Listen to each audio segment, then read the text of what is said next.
Programme health guide के साथ फौजिया शफीक और हमारे आज के प्रोग्राम ऑपरेटर जासिम अल हद्दाद आपके साथ। अस्सलाम वालेकुम।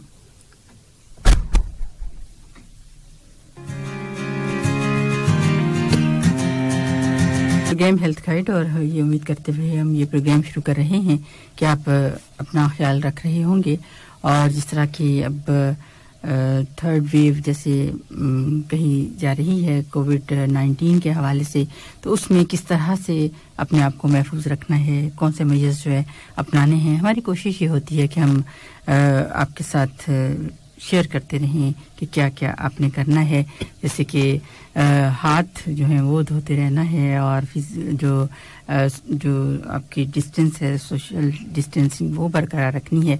इसके अलावा सबसे अहम बात वैक्सीनेशन की है और कि वैक्सीनेशन जो है अगर आपने नहीं करवाई तो अपनी टर्न पर करवा लीजिए और अगर करवा चुके हैं, बूस्टर की टर्न है तो भी आप उसकी अपॉइंटमेंट जो है वो ले लीजिए। और इस तरह से हम वैक्सीनेशन को अपनाते हुए ही इस क्राइसिस से इंशाल्लाह निकल सकेंगे। Health updates of this week with Dr. Fozia Shafiq. जी हाँ लिसनर्स, जो अपडेट्स आपको देना चाहूँगी गुज़श्ता 24 घंटे के दौरान, यानी आज 5/1/2022 को, और इसमें जो पॉजिटिव केसेस सामने आए 1687 केसेस जो हैं कम्युनिटी में से लास्ट 24 आवर्स में, और जो ट्रैवलर्स में से जो केसेस पॉजिटिव हुए वो 586 हैं। इसी तरह हॉस्पिटल जो एडमिशन हुए 24 आवर्स में वो हैं 60 पेशेंट्स जो हैं वो एडमिट किए गए और आईसीयू में 3 पेशेंट्स जो हैं वो एडमिट किए गए।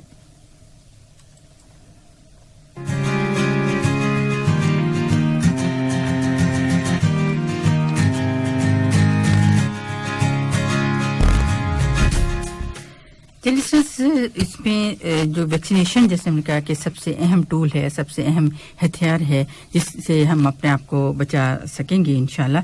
और इसमें जो क्लिनिकल एविडेंस है, जब पेशेंट्स जो हैं देखे गए, उसमें ये भी देखा गया है और बहुत सारी रिसर्चेस सामने आई हैं कि जो कोविड-19 वैक्सीनेशन 2 डोजेस करवाने के बाद 6 महीने गुजरने के बाद जो इम्यूनिटी है, जो कुव्वत मुदाफ़त है, जो कि एक पूरी प्रोटेक्शन कोविड-19 से हमारे अंदर पैदा हुई, वो कम होती चली जाती है। तो इसलिए जो थर्ड डोज है, अगर आप की वैक्सीनेशन को 2 डोजेज जो कंप्लीट हुए 6 महीने हो चुके हैं, तो आप जो बूस्टर डोज है वो आपने करवानी है और जैसे ही आपकी टर्न आए तो आप ज़रूर करवा लीजिए। और अगर आपके पास अपॉइंटमेंट नहीं है तो फिर आप कॉल कीजिए। PHCC नंबर है 40277077। रुमेला हॉस्पिटल में आप कॉल कर सकते हैं 33253128 या फिर आप कॉल कीजिए 55193240। ये नंबर्स हैं और आप यहाँ कॉल कीजिए और अपनी जो अपॉइंटमेंट है बूस्टर डोज के लिए वो आप फिक्स कर लीजिए। तो इस तरह जो वैक्सीनेशन है बहुत इम्पोर्टेंट है और हम वैक्सीनेशन के थ्रू ही इस क्राइसिस से इंशाल्लाह निकल सकेंगे। You are listening to Health Guide. आप सुन रहे हैं Health Guide RJ Fauzia Shafiq के साथ only on FM 107 दिल से देसी। आज हम बात करेंगे, जैसे मुख्तलिफ मौज़ूआत हम अपनाते हैं, तो आज हम एक ऐसा मौज़ू अपनाने जा रहे हैं। अगर बात की जाए तो कहते हैं अच्छा ये तो बहुत आम है और हमें इसके बारे में मालूम है, मगर वो एक ऐसा ही आँखों का जो है आम सा मसला जिसे हम समझते हैं, सबसे बड़ी वजह है पूरी दुनिया में ब्लाइंडनेस की। और हमारे साथ हैं डॉक्टर उस्मान नईम और कंसल्टेंट हैं, आई स्पेशलिस्ट हैं। अस्सलाम वालेकुम डॉक्टर साहब। वालेकुम सलाम जी। डॉक्टर साहब, जैसे कि मैंने कहा कि कैटरैक्ट या मोतियाबंद जिसे कहा जाता है या सफ़ेद मोतिया, तो उसके आमतौर पर यह होता है कि बिल्कुल कोई ऐसी बात नहीं है, मगर पूरी दुनिया में जब उसमें बहुत सारी जो फैक्ट्स या स्टैटिस्टिक्स सामने आए, तो उसमें सबसे जो अहम और सबसे जो बड़ी वजह है ब्लाइंडनेस की, वो इसे ही देखा गया। तो आप क्या कहेंगे? जी, जैसे कि आपने बताया, हमारा टॉपिक आज कैटरैक्ट या सफ़ेद मोती है। जी जी। जो कि most common cause of blindness और मोस्ट कॉमन कॉज ऑफ इन हर जगह पे सबसे जरूरी चीज मोतिया का ये है कि वो किसी रीजन के हिसाब से डिफरेंशिएट नहीं होता जी। दुनिया में सबसे ज्यादा मोस्ट कॉमन कॉज है। और जैसे ये स्टार्ट हुआ था मोतिया जब होता था तो कोई इलाज नहीं होता था जी। तो उसके अंदर जो लोग थे वो अंधे हो जाते थे।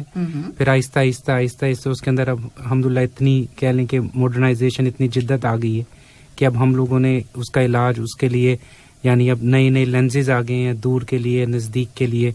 सो उसके अंदर हमने तरीके निकाल लिए हैं कि किस तरह उसको एक तो सोल्यूशन भी निकाला जा सके और नज़र को और बेहतर किया जा सके। जी डॉक्टर साहब, जैसे हम आम जैसे सवाल आपसे यही कि इसकी वैसे तो पता है कि एज के साथ जो है वो हो सकता है, मगर और भी जैसे बहुत सारी वजूहात होती हैं, तो वो मैं आपसे पूछना चाहूंगी जो हम नहीं जानते कि वो क्या क्या हो सकती हैं। नहीं, मोतिया जैसे कि नॉर्मली जाना जाता है कि बड़ों के अंदर होता है, अडल्ट्स के अंदर होता है जी जी। लेकिन मोतिया बच्चों के अंदर भी होता है। तो उसको नॉर्मली दो में डिवाइड किया जा सकता है जी। एक कंजेनिटल और एक अडल्ट के अंदर या एक्वायर्ड जिसे कह लें। सो जो कंजेनिटल कैटरेक्ट होता है वो बच्चों के अंदर पैदाइशी तौर पे होता है जी। जेनेटिक रीजंस की वजह से, कोई बर्थ ट्रॉमा की वजह से, उसकी वजह से।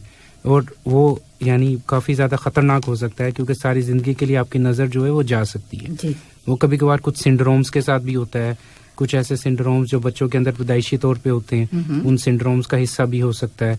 अगेन अडल्ट के अंदर भी कुछ सिंड्रोम्स के साथ हो सकता है, कुछ स्किन डिजीजेस के साथ हो सकता है। ट्रॉमा ऑफ कोर्स एक बहुत बड़ा कॉज है कैटरेक्ट का, क्योंकि किसी भी स्ट्रॉन्ग ट्रॉमा, कोई काम करते हुए कोई स्पोर्ट्स ट्रॉमा, कोई इस तरह की वजह से कोई भी चीज आपकी आंख को चोट लगती है तो उसकी वजह से भी कैटरेक्ट हो सकता है। कुछ मेडिकेशन जैसे कि क्रोनिक स्टीरॉइड यूज की वजह से भी कैटरेक्ट हो सकता है। अगेन तंबाकू नोशी, टोबैको यूज उससे भी हो सकता है। सनलाइट एक्सपोजर ज्यादा होने से ये सारी चीजें कैटरेक्ट को जल्दी कर सकती हैं, यानी इवन यंग एज के अंदर भी। रेडिएशन बिल्कुल रिस्क फैक्टर्स हैं सारे। जी लिसनर्स, प्रोग्राम हेल्थ गाइड और आज हम बात कर रहे हैं कैटरेक्ट के बारे में और सफेद मोतिया क्या होता है। वो तो पता है, मगर ये कि जैसे भी डॉक्टर साहब ने बताया कि मुख्तलिफ जो अलग अलग से वजूहात होती हैं, अब हम ये भी पूछेंगे कि क्या किस तरह से उन्हें हल क्या है इस मसले का। तो आप भी कोई सवाल पूछना हो तो आप जरूर पूछिए। टेलीफोन नंबर हमारे 448942874299 और आप हमें व्हाट्सएप पर ज्वाइन कीजिए 66622107 पर। जी, और अभी एक कॉल आ रही थी और अगर आप दोबारा कॉल कीजिए तो हम जरूर आपको लेंगे इंशाल्लाह। जी डॉक्टर साहब, जैसे आपने कहा कि थोड़ा सा मैं कंजेनिटल जो है बच्चों में जो मोतिया हो जाता है, सफेद जो निशान आते हैं उनके बारे में पूछूंगी, मगर एक कॉल है तो हम चलेंगे अपने लिसनर्स की तरफ कि क्या पूछना चाहते हैं। जी अस्सलाम वालेकुम। अस्सलाम वालेकुम। वालेकुम अस्सलाम व रहमतुल्लाहि व बरकातहू। जी मेरा नाम मोहम्मद नबील है। जी जी क्या पूछेंगे डॉक्टर साहब? मैडम मम्मी को थोड़ा शिकायत हो रही है रोशनी की, वो बता रही है मोतिया आ गया है आंखों में। जी अच्छा, तो उसका क्या वजूहत हो सकता है? वो बता रही मुझे रोशनी थोड़ा कम हो गई है, एज माशाल्लाह 50 है तकरीबन। 58? जी जी जी। अच्छा जी ठीक। जी तो आपकी नजर यानी रिसेंटली कम हुई है कि यानी काफी देर हो गई, यानी आहिस्ता आहिस्ता कम हुई है कि एकदम से? नहीं, आस्ता आस्ता कम हो रही है। मम्मी की नजर, मेरी नहीं, मम्मी। अच्छा आपकी अम्मी की।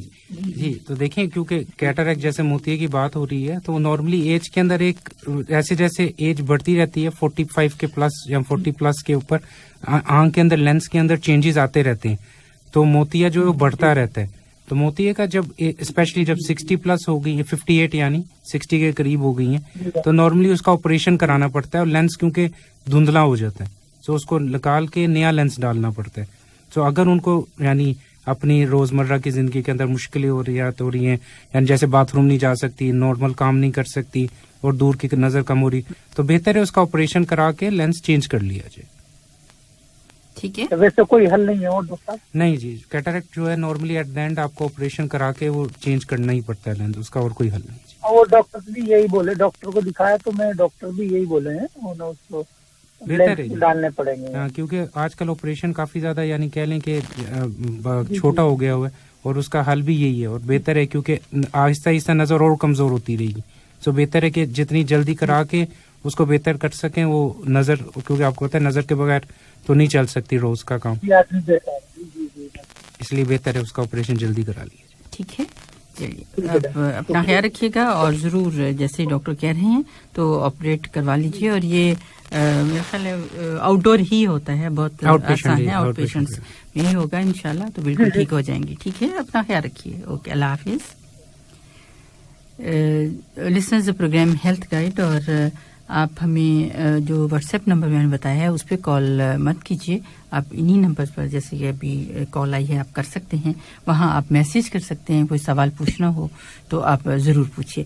जी डॉक्टर साहब, जैसे आपने कहा हम कंजेनिटल की बात कर रहे हैं कि वो एक वाइट सा निशान आ जाता है।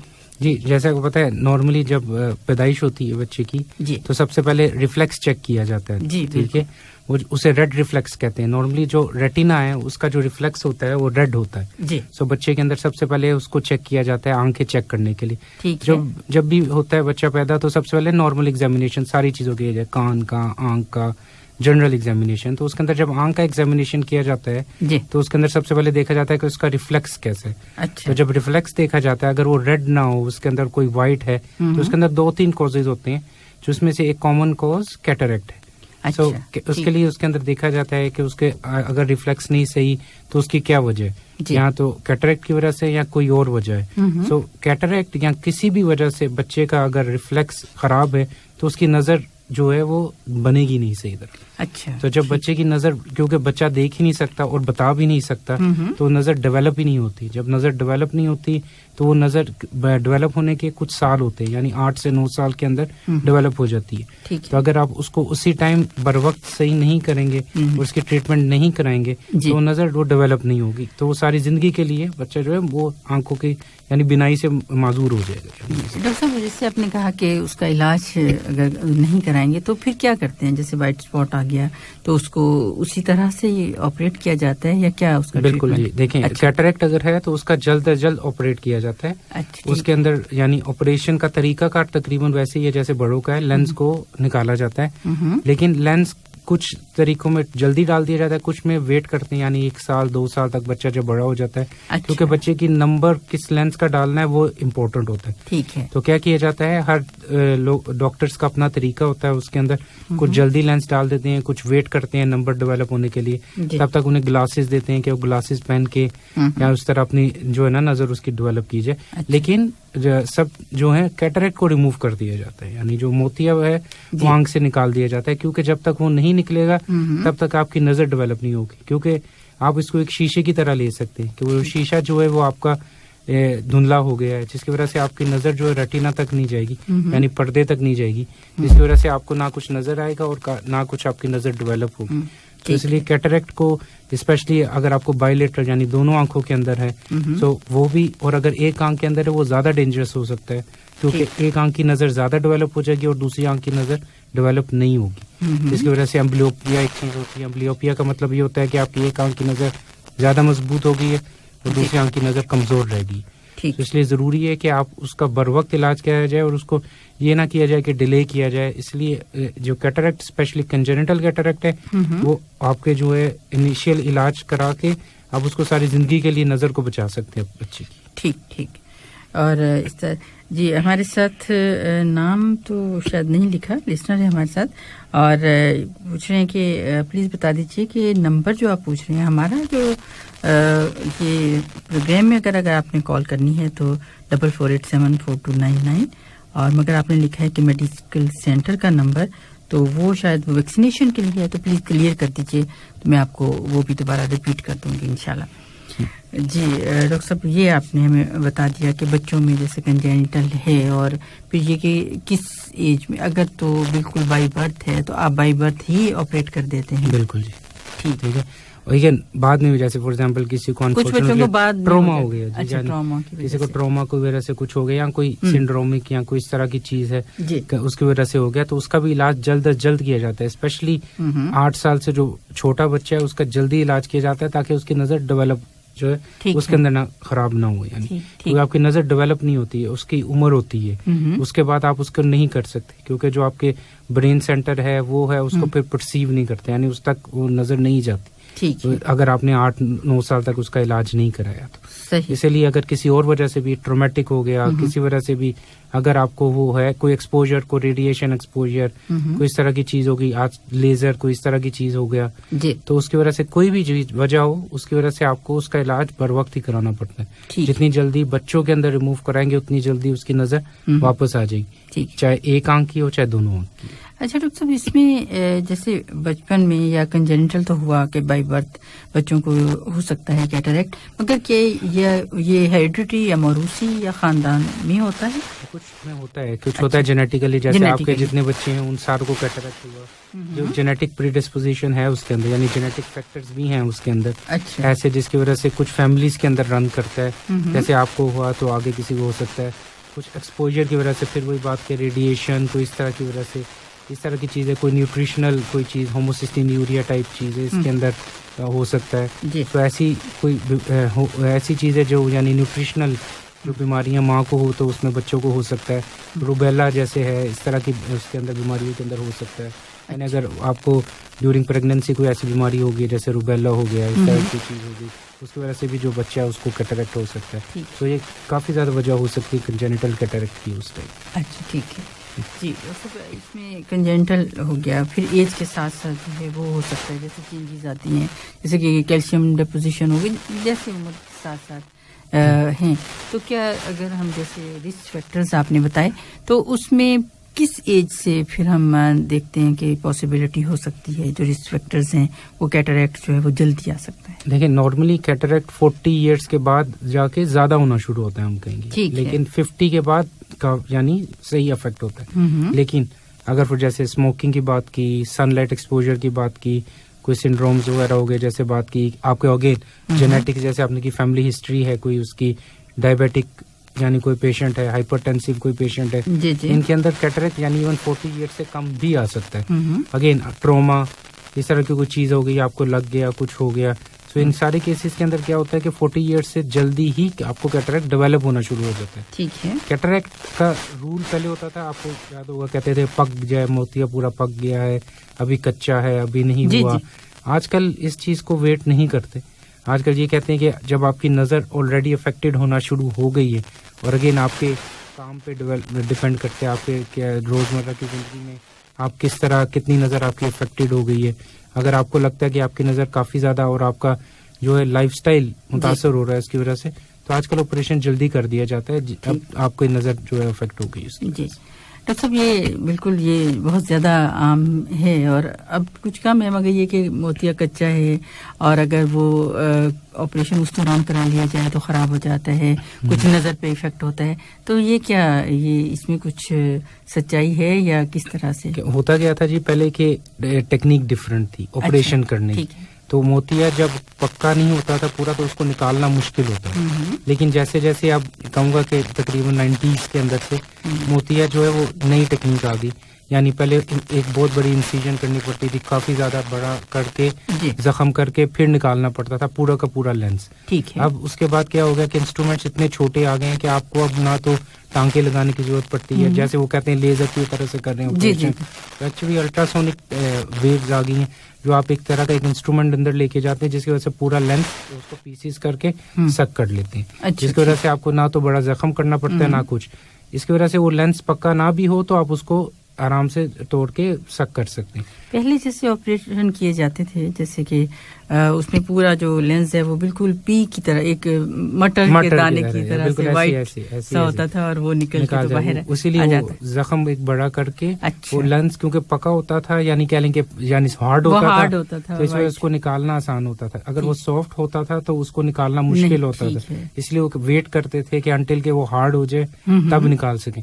लेकिन आहिस्ता आहिस्ता जैसे आपने कहा कि वो इंस्ट्रूमेंट्स बेहतर हो गए तो मशीन्स बेहतर हो गई, अब मशीन्स काफी ज्यादा बेहतर हो गई, अब आपको नहीं फर्क पड़ता कि वो हार्ड है कि सॉफ्ट है, तो आप उसको आराम से निकाल सकते हैं क्योंकि उसको पीसेस करके आप उसको निकाल लेते हैं ना।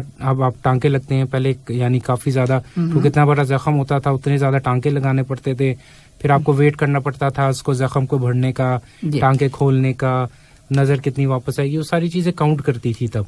लेकिन अब वो सारी चीजें यानी स्पेशली इतनी यानी टेक्निकली उसके अंदर ये हो गया कि 15-20 मिनट के अंदर ऑपरेशन खत्म हो जाता है, और लेंस के अंदर आपके पास इतनी ज्यादा अब डिफरेंट मटेरियल्स और डिफरेंट टाइप्स के आ गए कि आप काफी ज्यादा हद तक नजर जो है बेहतर यानी जैसे आपकी पहली नजर थी वैसे ही आ सकती है।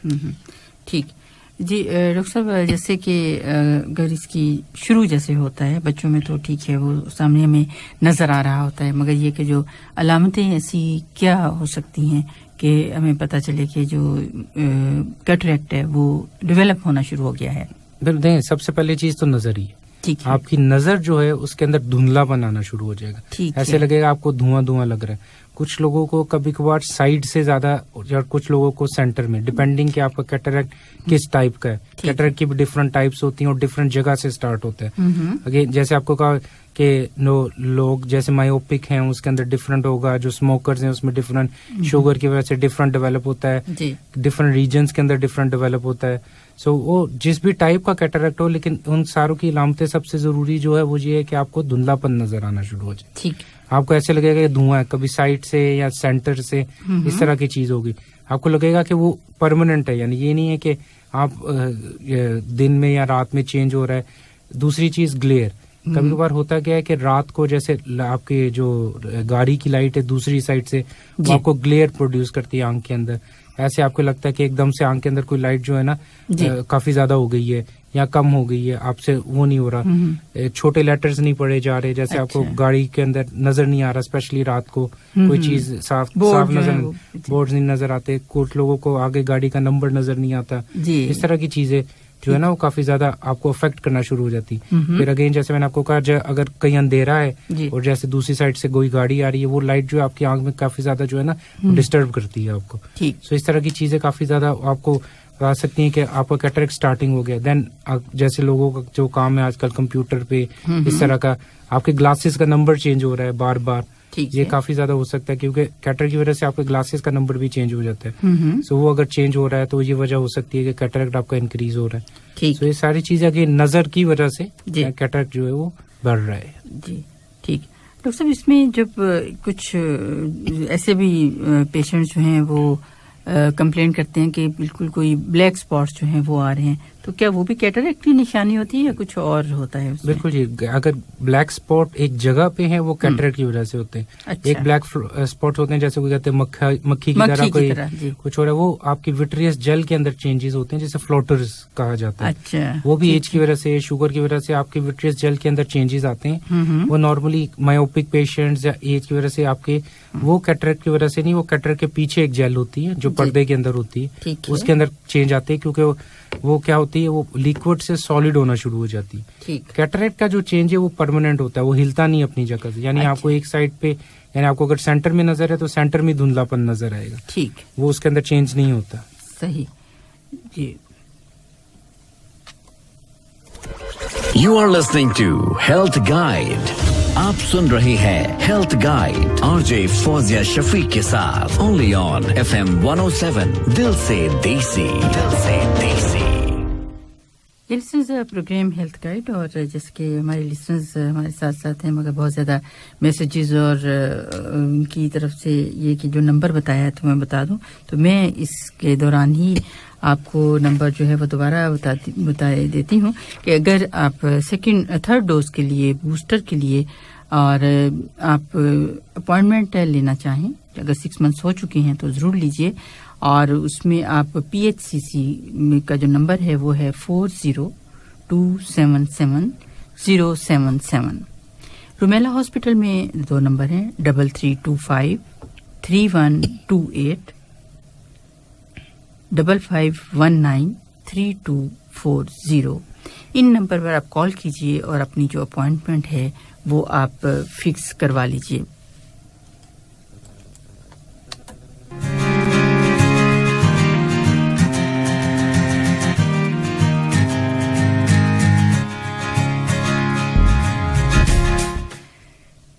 जी डॉक्टर साहब, जैसे हम बात कर रहे हैं आज इस पे कैटरैक्ट पे कि ये अगर इसमें जैसे आपने बताया कि इसमें जो ये अलामतें हो सकती हैं, एक तो नज़र जो है वो कमज़ोर होना शुरू हो जाती है, तो इसके अलावा कोई आंख में कोई दर्द या कोई और मसला हो सकता है? अगर आप कैटरैक्ट को काफी ज्यादा लेट कर दें कि इतना हार्ड हो गया है, तो उस वजह से आपके आंख का प्रेशर हाई हो जाता है, जिसको इंट्राओकुलर प्रेशर कहते हैं, यानी जो आंख का प्रेशर होता है, जिसे ग्लूकोमा हम नॉर्मली वैसे कहा जाता है। तो होता क्या है कि इतना ज्यादा हो जाता है कि आपकी जो साइड पे जो आपकी आंख के अंदर पानी है वो एकदम से उस ब्लॉक हो जाता है एक तरह का। तो अगर आप इतना वेट करें कि वो इतना हार्ड हो गया है और यानी उसके इतने आप उसको ले गए इस हद तक, तो उसकी वजह से प्रेशर काफी ज्यादा हो जाता है आंख की वजह से, जिसकी वजह से आंख के अंदर दर्द हो सकती है। लेकिन वो आप कह लें कि एंड स्टेज ऑफ कैटरैक्ट है, आप इतना उसको लेट कर दिया आपने कि वो इतना हार्ड हो गया है कि आपके प्रेशर इतना ज्यादा हो गया। नॉर्मली कैटरैक्ट से दर्द वगैरह वैसे नहीं होती,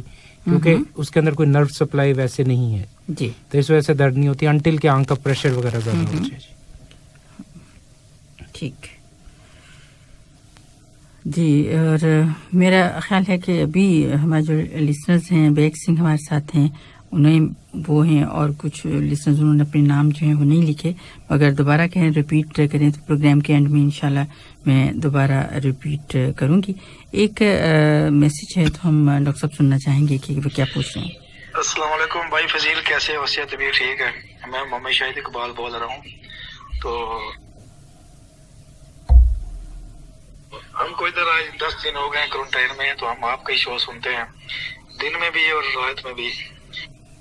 मेरा ख्याल है ये बाय मिस्टेक उनसे मैसेज हो गया, कोई सवाल मुझे लग नहीं रहा कि ऐसा है। जी डॉक्टर साहब, आपने जैसे कहा कि ये जो अलामतें हैं, दर्द जो है वो भी हो सकता है, वो इसलिए कि अगर जैसे हम कहें कि बहुत ज्यादा अरसा हो गया, तो कब कितना अरसा जो है वो हो, या कितना टाइम पीरियड है कि आपको महसूस होना शुरू हो तो आपके डॉक्टर के पास जाना जरूरी है? देखिए, नजर जब भी कम हो किसी भी वजह से आपको डॉक्टर को दिखाना चाहिए बगैर किसी वेट किए।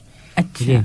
ये चीज के नजर के बगैर नॉर्मल आपका काम जो है नहीं चल सकता, इसलिए आपको ये वेट नहीं करना चाहिए। इवन जैसे हमने बात की कि वो मक्खी आंख के अंदर आ रही है, नजर कम हो रही है, और किसी वजह से ऐसी चीज स्पेशली कि आपको लग रहा है कि एक चीज होती है कि आप जैसे ड्राइनेस की वजह से आप आंख झपकते हैं तो नजर ठीक हो जाती है। एक चीज है परमानेंट, जैसे कैटरैक्ट की वजह से, कोई रेटिना की प्रॉब्लम्स की वजह से, अगर आपको शुगर है कोई इस तरह की वजह से, तो जब भी आपकी नजर कम होना शुरू हो रही है और अफेक्टेड होना शुरू हो गई है, आपको चेकअप जरूर कराना चाहिए पता करने के लिए कि प्रॉब्लम क्या है। देखिए, कैटरैक्ट एक सिंपल चीज है जिसका हल भी सिंपल है, अगर आप उसको बर वक्त चेक कराएं और बर वक्त इलाज कराएं। अगर आप उसको डिले करी जाएंगे, उसकी ट्रीटमेंट भी उतनी मुश्किल हो जाएगी और आपकी नजर भी उतनी अच्छी वापस नहीं आएगी, तो उसका सर्जरी भी मुश्किल हो जाएगी। इसलिए बेहतर है कि आप उसको जरूर चेक जरूर कराया जाए कि एटलीस्ट के जब भी आपकी नजर कम हुई है कि प्रॉब्लम है क्या।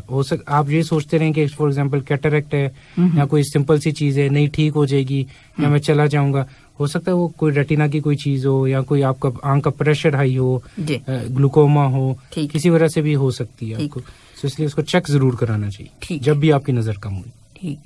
तो डॉक्टर साहब, इसको अगर हम डायग्नोज आप कैसे करते हैं? इसके लिए सिर्फ देखना है या कोई और टेस्ट भी करवाया जाता है? देखिए, सबसे इम्पोर्टेंट चीज सबसे पहले ऑफ कोर्स नजर चेक की जाती है, स्नेलन चार्ट जिसे हम लोग कहते हैं, चार्ट वगैरह के ऊपर उसमें नजर देखा जाता है कि कितनी है। दोनों आंखों की जरूरी है, एक आंख बंद करके, यानी एक दोनों वन बाय वन जी, ठीक है, उसको देखने के लिए, कंपेयर करने के लिए दोनों आंखों की नजर एक जैसी है कि नहीं। दूसरी चीज of course slit lamp examination, यानी हम जो माइक्रोस्कोप है उसके ऊपर एग्जामिनेशन करते हैं, उसके अंदर देखते हैं कि आपका जो कैटरैक्ट का ऑफ कोर्स वो डायलेट किया जाता है पहले पेशेंट को एक ड्रॉप्स डाल के, जिसकी वजह से आपको जो है वो पुतली जो कह रहे हैं प्यूपिल जो है उसको डायलेट किया जाता है देखने के लिए कि कैटरैक्ट और रेटिना दोनों को देखने के लिए।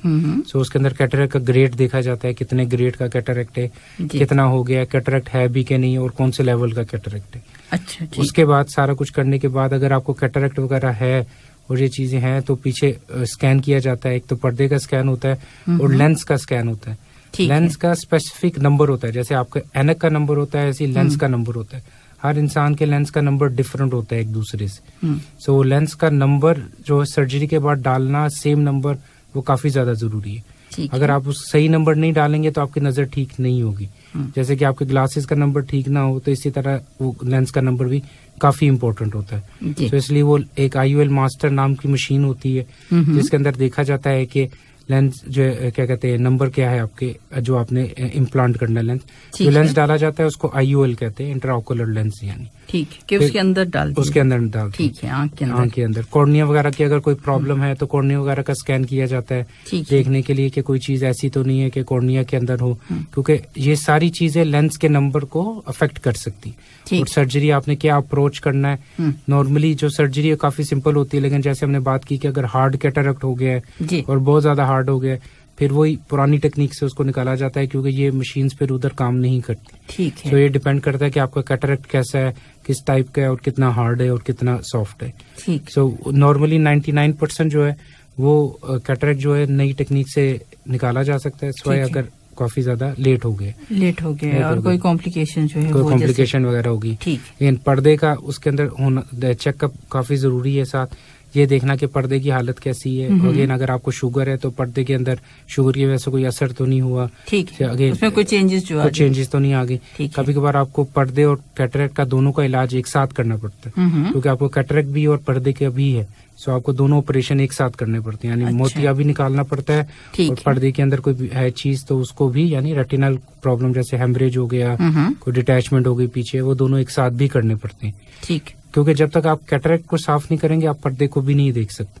सो कैटरेक्ट का निकालना काफी जरूरी है पर्दे को भी डायग्नोज करने के लिए, कोई इलाज करने के लिए पर्दे का। जैसे अगर आपकी शुगर ज्यादा हो गई है, आपके पर्दे के अंदर कोई इस तरह की चीज हो गई है डायबिटिक की वजह से, यानी वो ग्रेड काफी ज्यादा हो गया, तो लेजर करना पड़ता है आपको पर्दे का। वो अगर आपने करना है तो ये जरूरी है कि आप कैटरेक्ट निकाल दें ताकि आप पर्दे को भी साफ तरीके से देख सकें। ठीक, डॉक्टर साहब इसमें कैटरेक्ट जैसे अभी अब बता रहे हैं हमें कि कैसे, तो इसमें क्या ये डिफरेंट टाइप्स हम अगर कहें कि कैटरेक्ट्स ये या उसकी स्टेजेस हैं वो इस तरह हो सकती है, जैसे कि कॉम्प्लिकेट हो गया या उसने बाकी जो हमारा जो पीछे पर्दा है उसको थोड़ा डिटैच उसके साथ लग गया, तो ये क्या ये टाइप्स हैं या क्या है, किस तरह से? कैटरेक्ट जो है एक तरह का एक बॉल की मिसाल के तौर पर उसके अंदर न्यूक्लियस होता है, उसके अंदर उसके पार्ट होते हैं। तो एज के साथ साथ वो न्यूक्लियस के अंदर यानी व्हाइटनेस ज्यादा होती जाती है, धुंधलापन ज्यादा आता जाता है। कभी कभार वो धुंधलापन अंटीरियर पार्ट में यानी अगले वाले पार्ट में आता है, कभी पिछले वाले हिस्से में आ जाता है। ठीक है, सो वो एज के हिसाब से डिपेंड करता है। जैसे मैंने कहा आपको आप स्मोकिंग करते हैं, आपको शुगर है, आपके काम के, आपके सनलाइट एक्सपोजर कितना है, आपका कोई ऐसी कोई बीमारी तो नहीं है, कोई न्यूट्रिशनल कोई चीज, कोई इन्फेक्शन तो नहीं है आंख के अंदर, ये सारी चीजों पर डिपेंड करता है वो किस ग्रेड और किस टाइप का है। लेकिन जो आपका पर्दा है वो आपकी जो जेल है वो लेंस से भी अटैच होती है। ठीक है, कभी बार शुगर की वजह से जो आपके जेल के अंदर है उसके अंदर चेंजेस आ जाती है, खून आ जाता है पीछे पर्दे के अंदर, उसका लेंस से रिलेशन नहीं होता, लेकिन ये होता है कि आपको लेंस को भी साथ आपको उसका साफ करना पड़ता है, वो खून साफ करने के लिए या कोई डिटैचमेंट साफ करने के लिए। डॉक्टर साहब हमारे लिसनर हैं, पूछ रहे हैं, नाम नहीं लिखा इन्होंने, कि उन्हें कैटरेक्ट है, तो कोई ऐसा तरीका बता दीजिए कि सर्जरी ना करवानी पड़े। आजकल फिर मैं कहूँगा कुछ ड्रॉप्स लोगों ने बनाए, बड़ी कोशिश की एक्चुअली इसके लिए कि कुछ ड्रॉप्स से शायद कम हो जाए, कोई इस तरह हो जाए, लेकिन at the end of the day सारी जो है उसके अंदर कभी इसके अंदर कोई कामयाबी नहीं हुई, क्योंकि ड्रॉप्स जो है आपके लेंस के अंदर तक एंटर नहीं हो सकते, इसलिए आपको वो मैकेनिकली या मैन्युअली ही रिमूव कर सकते। तो कोई चीजें ऐसी होती हैं जो जिसका इलाज यानी सर्जरी और मेडिकल ट्रीटमेंट, तो इसकी जो एंड ट्रीटमेंट है वो सर्जिकली ही है। और अगेन बार बार इसी बात पे हम लोग कह रहे हैं कि काफी आसान तरीके से हो जाता है। आजकल लोकल एनेस्थीसिया, बल्कि लोकल भी नहीं, आजकल तो टॉपिकल एनेस्थीसिया के थ्रू यानी वो ड्रॉप्स डाल के जल्दी से ऑपरेशन हो जाता है और काम खत्म हो जाता है। इसलिए कैटरेक्ट को इस तरह नहीं समझना चाहिए कि अगेन ऑपरेशन तो ऑपरेशन ही है, बट स्टिल ये कि उसका हल ड्रॉप्स के थ्रू नहीं है, इस वजह से उसको सर्जिकली ही निकालना पड़ता है और साफ करना पड़ता है। और इसका ऑपरेशन जो है वो जरूरी है, इसको सर्जिकली ही रिमूव कर सकते हैं। उसको आपको जो धुंधलापन है आंख के अंदर वो निकालना ही पड़ेगा। कोई ऐसे ड्रॉप्स नहीं है कि आप उसको ग्रेड कम कर सकें या उसको कम कर सकें, ऐसी कोई चीज नहीं। इसके लिए जो ऑपरेशन है वही जरूरी है और वो बहुत आसान हो चुका है। जो टेक्निक्स हैं, लेजर है, वो इस तरह से आजकल आ चुका है, तो इसमें डरने की बिल्कुल जरूरत नहीं है। आप सर्जरी का नाम ना लीजिए, आप बस ये कि मैंने जो मोतिया है, जो व्हाइट एक स्पॉट है, उसे निकालना है, तो इंशाल्लाह बिल्कुल सही हो जाएगा। डॉक्टर साहब ये हमारे साथ हैं, हमारे लिसनर हैं, MD आलम साहब कह रहे हैं कि उनकी जो आंख है वो रेड हो जाती है और कभी कभी उसमें खुजली भी होती है, उन्होंने कहा कि 2 बार वो हेल्थ सेंटर में चेक उन्होंने करवाया है और फिर ड्रॉप्स भी दिए हैं, मगर उन्होंने कहा कि मुश्किल है या ड्रॉप्स जो है वो उससे आराम नहीं आ रहा शायद। तो ये है अल्कॉन है, ये उन्होंने पिक्चर भेजी है, तो क्या कहेंगे, कोई एलर्जी? एल्कॉन ड्रॉप्स है जी। देखिए अगेन सबसे इम्पोर्टेंट चीज जो खुजली वगैरह और वो जिस वजह से होती है वो अगेन एक तो मौसम वगैरह इधर ऐसा है, कंप्यूटर यूज, काम, डस्ट, मोबाइल, सारी चीजें जो है सारी चीजें अफेक्ट करती हैं ड्राइनेस को जी। दूसरी चीज जैसे जो लोग कंप्यूटर और मोबाइल्स पे काम करते हैं उसके अंदर जरूरी है कि आप अपनी आंख को दरमियान में रेस्ट भी दें। अच्छा। होता क्या है जब आप मोबाइल्स वगैरह और ये सारी चीजें यूज करते हैं तो उसके अंदर दरमियान में रेस्ट नहीं होता, तो जरूरी है कि 10-15 मिनट के बाद थोड़े से आप जो है उसको स्क्रीन से अपनी नजर हटाएं और 10-15 मिनट के लिए रेस्ट जरूर करें, आंख को जरा गैप दें उसके अंदर। डस्ट अगर आप किसी डस्ट यानी वाले उस पर काम कर रहे हैं तो ग्लासेस जरूर पहन के रखें, यानी इस तरह के सनलाइट के अंदर अगर आपका काम बाहर का है। आप सिस्टेन या इस तरह के अल्कोन के आर्टिफिशियल टीयर या रिफ्रेश प्लस इस तरह के ड्रॉप्स हैं जो कि आर्टिफिशियल टीयर टाइप ड्रॉप्स होते हैं, वो आप ज्यादा से ज्यादा यूज कर सकते हैं। वो अगेन फार्मेसी, प्राइवेट फार्मेसी या इवन हॉस्पिटल की फार्मेसीज में इजीली अवेलेबल है, यानी इवन बगैर प्रिस्क्रिप्शन के बाहर, यानी ठीक। सो आप उस तरह के ड्रॉप्स यूज कर सकते हैं, यानी एटलीस्ट 400 से। ये ठीक है। ये नेफकोन जो है ये आंख के लाल उसके लिए यूज होते हैं, जैसे आप रेड हो जाती है, लेकिन इससे थोड़ी सी ड्राइनेस भी इंक्रीज हो जाती है, तो इसलिए जरूरी है कि साथ उसके आर्टिफिशियल टीयर्स भी यूज किए जाए। अच्छा। अकेले यूज ना किए जाए, इससे रेडनेस कम हो जाएगी लेकिन उनकी थोड़ी खुजली वगैरह वो ज्यादा हो जाएगी जी। जैसे उन्होंने कहा कि खुजली जो है वो हो जाती है, तो फिर ये जो आर्टिफिशियल टीयर्स है वो भी उसके साथ इस्तेमाल यूज कर। कितनी बार? 3 से 4 दफा। अच्छा, 3 से। तो इसके साथ ही इसके साथ ही 10 मिनट का गैप। अच्छा, 10 मिनट का गैप। किसी भी ड्रॉप्स अगर आप डाल रहे हैं, कोई भी ड्रॉप्स, उसमें हमेशा 10 से 15 मिनट का गैप जरूर रखना चाहिए ताकि वो एक अब्जॉर्ब हो जाए, उसके बाद दूसरा इस्तेमाल करें। ठीक। तो मेरा ख्याल है ये अब आप डिटेल में हमें बता दिए जी। डॉक्टर साहब, इसमें हल उसका यही है कि उसका जो ऑपरेशन है वो किया जाए।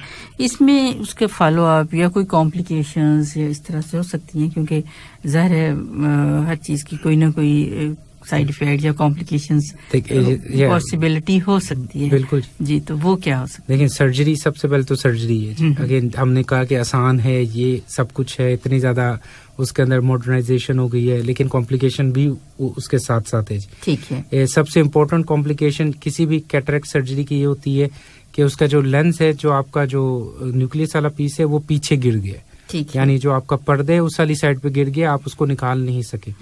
एक चीज। दूसरी सबसे इम्पोर्टेंट कॉम्प्लिकेशन इन्फेक्शन। किसी भी सर्जिकल प्रोसीजर में, चाहे वो जैसी छोटी से छोटी सर्जरी हो या सिंपल सा इंजेक्शन हो, जो सबसे इम्पोर्टेंट कॉम्प्लिकेशन होती है वो होती है इन्फेक्शन। अगेन ऑफ कोर्स आजकल इतने ज्यादा ड्रॉप्स, एंटीबायोटिक्स और सारी चीजें एहतियात सबसे ज्यादा की जाती है, लेकिन इसके अंदर ये होता है कि कभी कभार कोई किसी भी वजह से आपकी आंख के अंदर इन्फेक्शन हो गई है जो कि काफी ज्यादा डेंजरस हो सकती है, उसे एंडोफ्थाल्माइटिस कहा जाता है। उसके अंदर क्या होता है कि आपकी आंख के अंदर कोई बैक्टीरिया या कोई वायरस किसी भी वजह से चला गया, जिसकी वजह से उसके जो असरात है वो काफी ज्यादा खतरनाक हो सकते हैं, लेकिन उसका रेट काफी ही कम है, यानी बहुत ही रेयर होता है इस तरह कुछ हो। दूसरी चीज, अगर आपको शुगर, ब्लड प्रेशर या इस तरह की कोई चीजें और कंट्रोल नहीं है तो इसके बाद आपका पर्दा अफेक्टेड हो सकता है। रेटिनल डिटैचमेंट जिसे हम कहते हैं, पर्दा फटने के चांसेस होते हैं, क्योंकि अगेन जैसे हमने कहा कि उसके पीछे जेल होती है, तो जेल के स्ट्रेच होने की वजह से वो कुछ हो सकता है। तीसरी चीज, लेंस वगैरह जो हम डालते हैं, IUL जो डालते हैं, वो थोड़ा सा अगर कोई टिल्ट हो गया है, कोई टेढ़ा हो गया है, इस तरह की चीजें। लेकिन ये सारी कॉम्प्लिकेशन काफी ज्यादा रेयर है।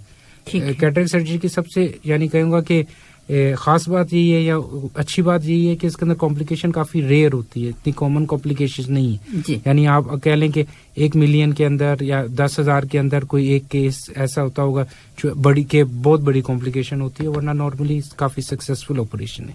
ठीक। डॉक्टर साहब, इसमें कभी ब्लीडिंग या कभी उसमें तो फिर केयर क्या करनी चाहिए? किस तरह से जो पेशेंट है उसको, जैसे आप क्या एडवाइस करते हैं ऑपरेशन के बाद? नॉर्मली सबसे इम्पोर्टेंट चीज ऑपरेशन के बाद तो जो ड्रॉप्स देते हैं, एंटीबायोटिक ड्रॉप्स, वो डालने की। ठीक है। दूसरी चीज, नॉर्मली हम अपने पेशेंट को कहते हैं कि जैसे कि आंख में पानी नहीं जाना चाहिए, साबुन नहीं जाना चाहिए, 1 हफ्ते से 10 दिन का रेस्ट होता है कि बाहर नहीं जाना, आपने नमाज वगैरह जैसे पढ़नी नहीं, यानी बैठ के पढ़नी है। कितनी देर तक? हफ्ते 10 दिन तक तकरीबन। ठीक है। सजदा नहीं करना, बैठ के नमाज पढ़नी है।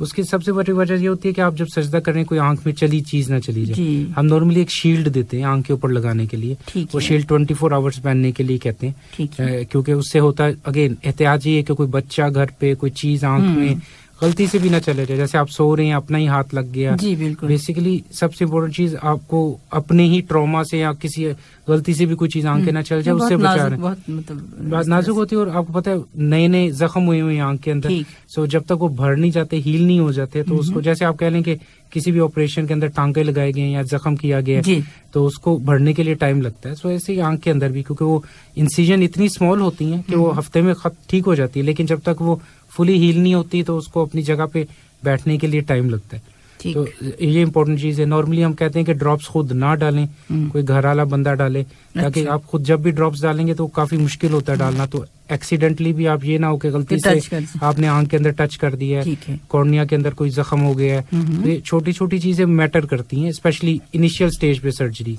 स्पेशली शुरू के अंदर ये इम्पोर्टेंट है कि एहतियात की जाए ज्यादा से ज्यादा। इन्फेक्शन, क्योंकि ये सारी चीजें इन्फेक्शन कर सकती हैं आंख के अंदर। फिर वही बात, हाथ साफ करके डालें। नहाने का जैसे आपको मैंने फिर से कहा कि पानी वो नहीं डालना, शील्ड आपने 24 आवर, अगेन नॉर्मली एक हफ्ते के बाद पेशेंट को देखा जाता है, एक हफ्ता 10 दिन बाद, अपॉइंटमेंट मिस ना करें, और जिस तरह आपको ड्रॉप्स बताएं उसी तरह यूज किए जाएं। ये इस तरह का है, शुगर, ब्लड प्रेशर, इस तरह की चीजें कंट्रोल रखें, क्योंकि अगर आपकी शुगर हाई है तो इन्फेक्शन का रिस्क भी उतना ज्यादा हो जाता है। तो ये सारी चीजें इम्पोर्टेंट है कि आप उसको कंट्रोल जो हीलिंग है उसमें भी जो मुश्किल हो जाता है। इसलिए बाकी जो है अगर किसी के खास तौर पर शुगर के हवाले से कि वो कंट्रोल होना बहुत जरूरी है। और वैसे भी जब ऑपरेट किया जाता है तो उसमें भी ये सारे देखे जाते हैं, अगर शुगर जो है कंट्रोल है, ब्लड प्रेशर है, तो ये सारे जो टेस्ट जो है वो किए जाते हैं, उसके बाद ऑपरेशन किया जाता है। नॉर्मली अगेन क्योंकि जो छोटा ऑपरेशन है लोकल एनेस्थीसिया में, इसलिए शुगर कंट्रोल जरूर देखी जाती है, लेकिन ये कि उसके अंदर ऑपरेशन कर दिया जाता है। लेकिन ये शुगर कंट्रोल हर हालत में इम्पोर्टेंट है, प्री ऑप हो के बाद, ऑपरेशन के बाद, ठीक है। इसलिए वो जरूरी है कि उसको कंट्रोल किया जाए। और यानी उसके बगैर जो है आपकी ये नहीं कि सिर्फ कैटरैक्ट, आपकी नॉर्मल जो है रिस्पॉन्स सारी बॉडी का जो है वो अफेक्ट हो सकता है। जी डॉक्टर साहब, जैसे कि पूरा क्राइसिस जो है अब जैसे थर्ड वेव कही जा रही है, तो इसमें मैं पूछना चाहूंगी थोड़ा सा आईज के हवाले से। पहले जैसे हम बात करते थे कि आंखों को टच नहीं करना है, तो इसमें आप क्या कहते हैं कि इसमें कोई और ज्यादा मतलब इस तरह से कॉम्प्लिकेशंस वगैरह हो सकती हैं? नहीं, कोविड की वजह से जैसे आप उसकी बात करेंगे तो फ्लू लाइक सिम्टम्स सारे हैं। सो फ्लू के अंदर आंख का भी एक रोल है, क्योंकि नॉर्मली वायरस है, वायरस जैसे आपको कहे नाक, आंख और गला जो है वो नॉर्मली कनेक्टेड होते हैं। सो इसलिए आंख के अंदर वैसे सिम्टम्स काफी कम नजर आए हैं, लेकिन ये कि उसके अंदर से उन्होंने आइसोलेट किए हैं तो कुछ हद तक उन्हें मिले हैं। सो अगर आपको लगता है कि आपका जैसे जुकाम लगा हुआ है, आपका गला खराब है और आंख के अंदर भी है, हो सकता है आंख की वजह से स्टार्ट हुआ हो। अच्छा, ये भी पॉसिबिलिटी, ये पॉसिबिलिटी है, काफी रेयर, लेकिन ये कि अगर आपको ऐसे लगता है, नॉर्मली आंख और नाक एक साथ अफेक्टेड होती है। जैसे फ्लू के अंदर भी आपको जुकाम भी लगता है और आंख आंखों से भी पानी जो है पानी जाता है। सो इस वजह से अगर आपको कोई ऐसी चीज लगती है कि आंख के अंदर भी कुछ है और इस तरह, तो ये कि उसको जगह आजकल स्पेशली इस तरह के अभी जो हालात चल रहे हैं, स्पेशली तो एहतियात करनी जरूरी है। आपको सबसे इम्पोर्टेंट चीज है अपने आप को नहीं बचाना, आपने अपने जो इर्द गिर्द लोग हैं उनको भी बचाना है। सो एक तो कह लें कि मोरल रिस्पॉन्सिबिलिटी भी है सबकी, और ये कि सबकी रिस्पॉन्सिबिलिटी ये है कि उसको फैलाया ना जाए। इसलिए जैसे आपने पहले भी कहा, सैनिटाइजर, हाथ साफ रखने, आई थिंक जनरली भी हमें उसके ऊपर तवज्जो देनी चाहिए कि इस तरह ना करें, क्योंकि आप कहाँ हाथ लगा रहे हैं और स्पेशली आंख और नाक और ये सारी चीजें आपको अपने आप को अफेक्ट करती हैं। जी बिल्कुल। इवन जैसे आप यानी जैसे सिंपल चीज जैसे कंजक्टिवाइटिस है, उस इस तरह ही छोटी छोटी चीजों से लगता है और फैलता है। यानी इवन कोविड से पहले भी ऐसे ही था, जैसे वायरल, एडिनो वायरल, सारी चीजें ऐसे ही होता था। आप एक आंख किसी वो जिसे वो कहते हैं पिंक आई, जिसे रेड आई कहते हैं, वो ऐसे ही फैलता था। एक आंख को हो गई, उसने दूसरे से पेंडेमिक पूरा हो जाता था। सो ये भी कोविड भी उसी तरह है, यानी आप एक को हो गया, उसने एहतियात नहीं की, मास्क नहीं पहना या हाथ नहीं साफ किए, किसी सरफेस को टच किया, किसी लोगों से हाथ मिला उधर जाके। सो ऐसा इसी तरह ही आगे बढ़ रहा है, यानी जैसे आजकल भी हो रहा है, क्योंकि इतना ज्यादा नंबर इस वजह से हो रहा है क्योंकि यानी एहतियात नहीं हो रही और बस वायरस के जो है वो उसके जो है ज्यादा फैल रहे, ज्यादा से वायरस जो है वो एकदम से फैलता है। जैसे ये ड्रॉपलेट भी है, इसलिए मास्क जो है वो बहुत जरूरी है कि मास्क किसी तरह से भी डबल भी आप अगर यूज कर सकते हैं तो कर लीजिए।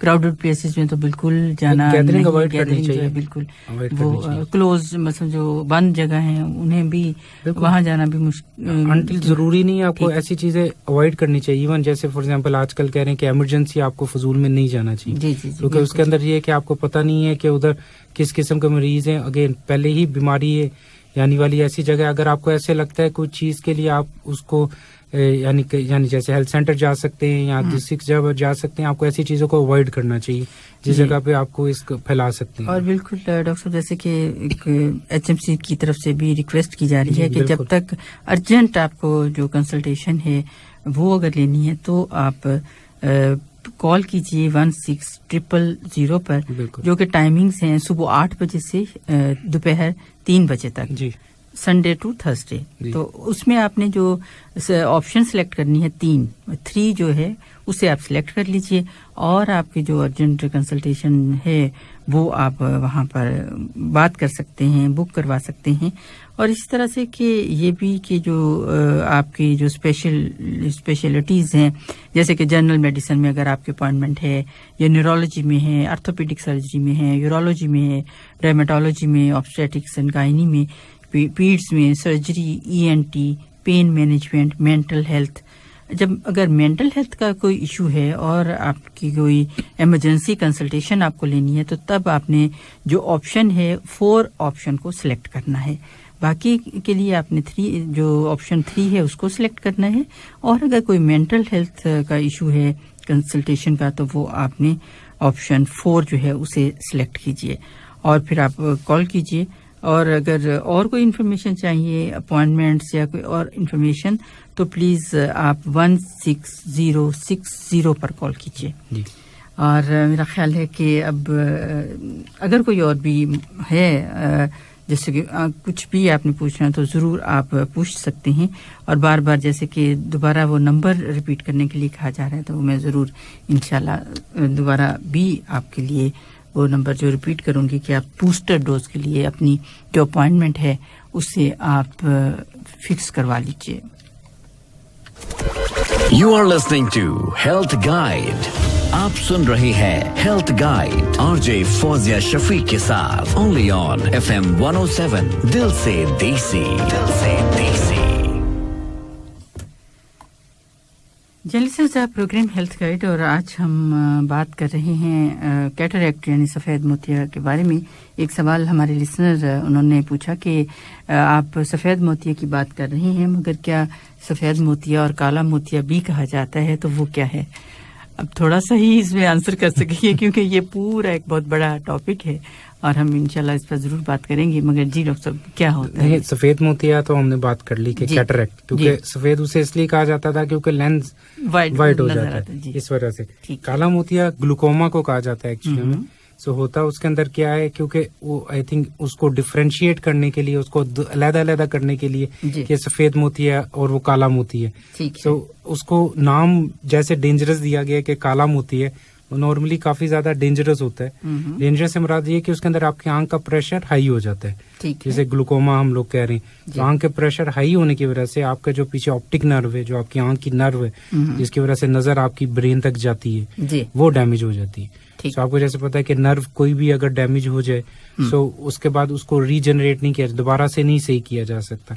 इसलिए काला मोतिया इस हिसाब से काफी ज्यादा डेंजरस, क्योंकि वो आपकी नजर को अफेक्ट कर सकता है और वो नजर वापस नहीं आ सकती। इसलिए काफी ज्यादा जरूरी है, अगेन जैसे पहले भी कहा कि अगर आपको अपनी नजर किसी वजह से भी अफेक्टेड लगती है तो चेकअप जरूर कराया जाए, क्योंकि ये बेसिक्स चेक के अंदर है। जैसे आपकी नजर चेक की जाएगी, आपका आंख का प्रेशर चेक किया जाएगा, पर्दा देखा जाएगा, ये सारी नॉर्मल एग्जामिनेशन के अंदर बगैर किसी यानी उसकी वजह से देखा जाएगा। सो साल में एक दफा जरूर एक चेकअप जरूर कराना चाहिए ताकि आपको पता चल सके कि कोई ऐसी आंख के अंदर, स्पेशली अगर आपको शुगर, ब्लड प्रेशर और इस तरह की कोई बीमारी है, तो चेकअप जरूर कराना चाहिए एक दफा।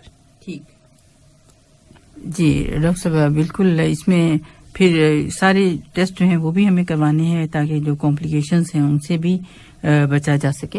बिल्कुल। और डॉक्टर साहब इसमें जो आप क्या कहना क्या चाहेंगे, ये काला मोतिया जो एक प्रेशर आपको या हेडेक या कुछ ऐसी थोड़ी सी अलामतें होती हैं, नॉर्मली उसकी टाइप्स होती हैं जिस पे डिटेल में शायद बाद में, लेकिन ये कि उसके अंदर सबसे इम्पोर्टेंट चीज, या कभी कभार आंख के अंदर आपकी दर्द होती है और काफी ज्यादा दर्द हो जाती है। अगर आंख का प्रेशर बहुत ज्यादा हाई हो जाए, क्योंकि नॉर्मल आंख का प्रेशर 10 to 20 होता है, लेकिन अगर वो काफी ज्यादा हाई हो जाए तो उसके अंदर आपको उल्टियां भी आना शुरू हो जाती हैं, वॉमिटिंग काफी ज्यादा होती है, सर दर्द होती है, जिसकी वजह से होता क्या है कि आपकी जो आंख के जो नर्व है वो काफी डैमेज हो जाती है, तो आपकी आंख का जो कॉर्निया है वो भी अफेक्टेड हो जाता है। इसलिए जरूरी है कि आप उसके आंख के प्रेशर को चेक जरूर करें और रेगुलर चेकअप जरूर करें। इसलिए ये जरूरी है कि आप उसके अंदर डिफरेंशिएट करें, सफेद मोतिया और काला मोतिया जो वो डिफरेंट है उसके हिसाब से। तो इस वजह से क्या कहते हैं, फिर से वही बात कि एक चेकअप करा के ही पता चल जा सकता है। काले मोतिया का ये है कि फैमिली हिस्ट्री होती है। अगर आपकी फैमिली हिस्ट्री में जैसे किसी को काला मोतिया है, किसी को ग्लूकोमा है, तो जरूरी है कि आप उसको चेक कराएं और उसको जो है यानी रेगुलर चेकअप कराया जा सकता है, क्योंकि उसका इलाज डिफरेंट है। बिल्कुल। सफेद मोतिया से वो ड्रॉप्स वगैरह से उसका इलाज किया जा सकता है शुरू में, अगर आपने उसको जल्दी पकड़ लिया, और आपने नजर बचा सकते हैं। सही, इंशाल्लाह। डॉक्टर साहब एक हमारे लिसनर्स हमारे साथ क्या पूछ रहे हैं। हेलो, अस्सलाम वालेकुम।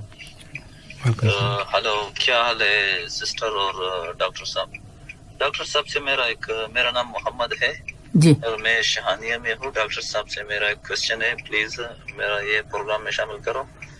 मेरा ये आंखों का नजर बहुत कम था, बहुत ज्यादा कम था, सामने आदमी भी मेरे को दिखाई नहीं देता था। अभी मैं कतर में हूँ, फिर मैं गया पाकिस्तान 2017 में, मैंने उधर टेस्ट मिस कराए तो लेजर कराया, लेजर ऑपरेशन, यही 10-15 मिनट का ऑपरेशन होता है। तो उसके बाद मैं ट्रीटमेंट किया तो मेरा नजर बिल्कुल साफ सुथरा हो गया जी। लेकिन अभी सर मसला ये है कि ये जो सामने लेट है तो इधर का धूप इतना तेज है, तो मेरे को नजर में कम समटाइम वो क्या होता है, जो सामने स्टार लगता है, जैसे नजर नहीं आता है, जैसे आंखों के सामने स्टार होता है, तो मेरे को ऐसा लगता है इसमें नजर कमजोर होने जा रहा है। तो इसका क्या तरीका कार है सर, इसको कैसे कंट्रोल करेगा कि इसको मतलब? देखिए, जैसे उन्होंने कहा कि वो दो चीजें हो सकती हैं इसके अंदर। एक तो ऑफ कोर्स ड्राइनेस एक चीज है, क्योंकि सूरज वगैरह की बात कर रहे थे, उसमें मुश्किल हो रही है उन्हें, तो उसके लिए तो आर्टिफिशियल टीयर्स है। कभी कभार क्या होता है कि जब आप लेंस इवन कैटरेक्ट का ऑपरेशन करा भी देते हैं और लेंस चेंज भी हो जाता है, सो लेंस का जो पिछला पार्ट है उसके अंदर एक झिल्ली सी बन जाती है, उसको पोस्टीरियर कैप्सुलर ऑपेसिफिकेशन कहते हैं, जो पिछला पार्ट है लेंस का। तो आपको एक लेजर, छोटा सा लेजर होता है क्लिनिक के अंदर, जिसकी वजह से उस झिल्ली को सिर्फ साफ करना पड़ता है ताकि वो साफ हो जाए। ठीक है। तो इसलिए ये चेक कराना जरूरी है कि वो झिल्ली की वजह से है कि सिर्फ ड्राइनेस की वजह से। सो उन्हें चाहिए किसी हेल्थ सेंटर पे या आमद की यानी अपॉइंटमेंट लें ताकि वो चेक कराया जा सके, स्पेशली कि इसके अंदर वो लेंस उन्होंने चेंज कराया है कि उन्होंने सिर्फ लेजर ऑपरेशन कराया था। उन्होंने ये नहीं बताया कि कैटरेक्ट का ऑपरेशन था कि लेजर का ऑपरेशन था, ये नहीं बताया, ये नहीं पता लगा। जैसे कि वो शायद लेजर ही ऑपरेशन, जैसे कि नजर बहुत कम थी जी, और ये नहीं कहा कि उन्हें पे मोतिया था या मोतिया, ये नहीं बताया उन्होंने, क्योंकि आजकल वो इसके लेंस कैटरेक्ट के ऑपरेशन को भी लेजर का ही ऑपरेशन कहा जाता है कभी कभी। तो अगर उन्होंने लेजर सिर्फ कराया आंख की नजर के लिए तो उसके अंदर ड्राइनेस और ज्यादा हो जाती है, स्पेशली कतर वगैरह, क्योंकि इधर ह्यूमिडिटी और मौसम वैसा है। तो उसके लिए उन्हें चाहिए कि आर्टिफिशियल टीयर्स और इस तरह के ड्रॉप्स इस्तेमाल करें, उससे उन्हें काफी ज्यादा फर्क पड़ेगा। और बाहर स्पेशली यानी गर्मी के अंदर अगर वो काम कर रहे हैं तो काला चश्मा पहना जाए, जिसकी वजह से डायरेक्टली जो है ना वो रेज वगैरह ना उसके ऊपर पड़े। ठीक ठीक। तो इसलिए अब ये कि दोबारा वो कर सकते हैं कि जो अपॉइंटमेंट लेकर, लेकिन ये कि आर्टिफिशियल टीयर्स, अगर उन्होंने लेजर का ही ऑपरेशन किया तो आर्टिफिशियल टीयर्स से देख के वो ट्राई कर सकते हैं, उसको दिन में 3 से 4 दफा डालें तो उससे फर्क पड़ेगा। अगर नहीं पड़ता तो डेफिनेटली अपॉइंटमेंट लेके चेक कराना जी। डॉक्टर साहब एक और अस्सलाम वालेकुम डॉक्टर साहब को भी, मैडम को भी। जी वालेकुम सलाम। मेरा आँख अपने आप कभी कभी रेड कलर हो जाता है, तो मैं हेल्थ सेंटर गया, उधर चेकअप किया, तो फैमिली वाला हेल्थ सेंटर गया, तो वो हमको बताया कि एक ड्रॉप दिया और बोला ये यूज करो, वो एलर्जी का कारण ऐसा होता है, ऐसा कोई बात नहीं। और इससे पहले भी मैं 2 बार चेकअप किया हूँ अल नसीम में और हेल्थ सेंटर में। बड़े डॉक्टर को दिखाया, बोला कोई मुश्किल नहीं। प्लीज बताइए, तो वो ड्रॉप जो दिया और गोली दिया, बोला जब रेड कलर हो जाएगा या जी ये अभी जैसे आपने बताया थी, डॉक्टर साहब ने वो बता दिया है, अल्कॉन जो आपने भेजे थे मेरा ख्याल वही हैं बिल्कुल। और डॉक्टर साहब जैसे आपने कहा था कि आप उसमें आर्टिफिशियल टीयर जो उसको ऐड कर ले जी, ताकि उससे दोनों रेडनेस वो उसकी वजह से कभी कभार ड्राइनेस ज्यादा हो जाती है। देखिए एलर्जी के और आर्टिफिशियल टीयर्स के भी काफी ज्यादा टाइप्स हैं। सो कभी कभार किसी लोग को सूट नहीं करती एक टाइप और दूसरी टाइप, इसलिए होता क्या है कि वो आपने एक टाइप यूज किया तो उसकी वजह से भी एलर्जी, क्योंकि ये जो ड्रॉप्स होते हैं इसके अंदर प्रिजर्वेटिव्स होते हैं, सो कभी कभार वो भी आपको और ज्यादा आंख कभी कभार लाल हो सकती है। सो जरूरी है कि दोबारा जाके ये चेकअप कराया जा सके कि मुझे ड्रॉप सूट नहीं की।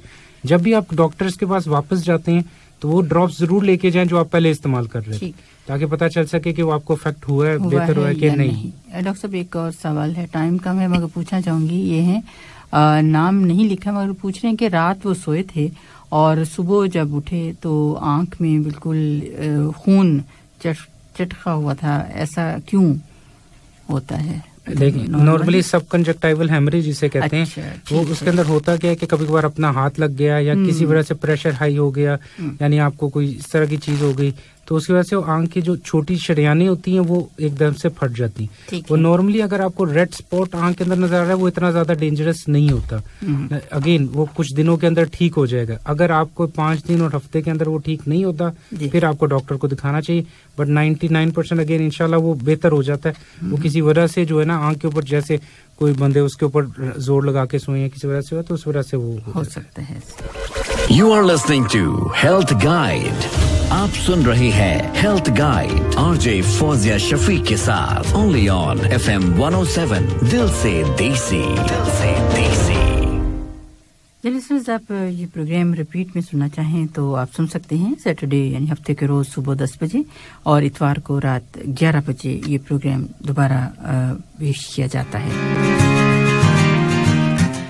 लिसनर्स, एक बार फिर आपके साथ शेयर करना चाहूंगी कि आप बूस्टर डोज के लिए यानी कोविड-19 की वैक्सीनेशन की बूस्टर डोज लगवाने के लिए आप अपॉइंटमेंट लेना चाहते हैं तो आप कॉल कर सकते हैं। PHCC नंबर है 40277077 और रुमेला हॉस्पिटल में 33253128 या 55193240 और ये नंबर्स हैं। यहाँ पर आप कॉल कीजिए और अपनी जो अपॉइंटमेंट है उसे फिक्स करवा लीजिए।